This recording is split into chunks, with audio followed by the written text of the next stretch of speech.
gente, esse daqui com uma cachorro. Olha pra ver. Esse daqui com uma cachorro todo raspado. É porque ele tava com muito pelo. Aí fedia muito. Aí, gente, a mulher raspou e ficou um pouquinho pelo. Aí ele deixou só um pelinho no rabo dele. E a barriga dele também raspou. Aqui, a barriga dele também raspou.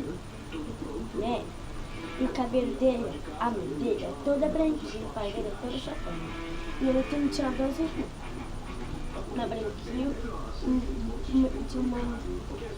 uma branquinha, de fêmea e de macho. Aí ele, a menina também, né? O nome dele é um Jake, que ele tem quantos meses mesmo? Agora 10 meses. 9 meses. Ele é muito bagunceiro, mas ele o quê? Pegar uma xuxinha, né? Mas ele tem que comer ração bem pequena. Por quê? A ração dele, se ele comer seja grande, ele vai estar mais de barriga dele mesmo. Ele é muito marcante. Só tinha um pelo, raspou. Quando tivesse pelo, quando você molha ele parece que tá gordo com muito pelo. Aí, quando você molha ele é muito magro. Aí, depois ele é muito magro. Meu filho.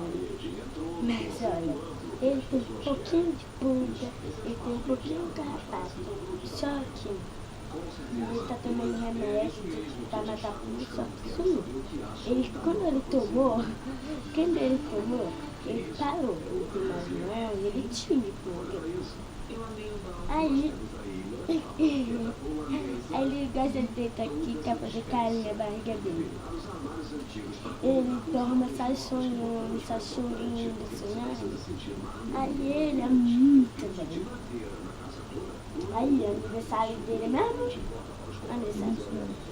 Não, nome do mês. Janeiro, fevereiro, abril? Janeiro. É aniversário dele em janeiro, porque ele chegou em janeiro de 22. Aí, mês que vem, ele vai chegar 22 aniversário dele.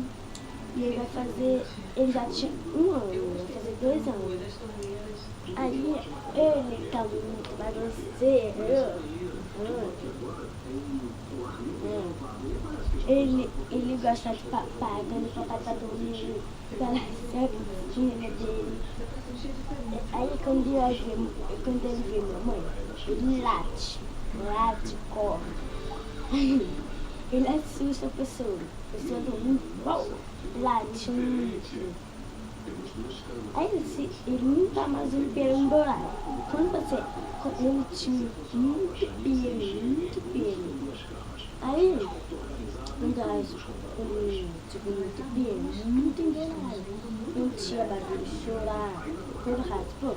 Não tá mais embolado, mas ele tem muita pele. Ele pegou uma pele desse tamanho, olha a pele, gente. Olha. Mas ele tá comendo meu xixi. Aí ele é muito danado, mas ele é meu irmão. Meu irmão, ele está se esfregando, né? Ô pessoal, olha lá, gente, que lá. Canta aí, mas. Ele quer ver você. Vai, por cá que está, vai. Por cá que está. Por cá que está. Ele não tinha essa. Um dia que ele foi tomar vacina, ele chama das vacas. Ele tomou vacina que não tá cheio dele. Não, mas ele tem muita pele. Muita pele. E só que a gente deixou pelo raro que a gente deixou. Então, pelo raro, que tem mais pelo daqui. Mas o pelo dele é mais bonito. E ele pode o Cobra Dog. Mas ele é muito bem. Quando você estivesse, ele vai fazer 2 anos, a orelha dele tão pequenininho, né? Tchau, pessoal. Se vocês gostaram, pode ser. Se vocês não gostaram, pode marcar. Tchau, próximo vídeo.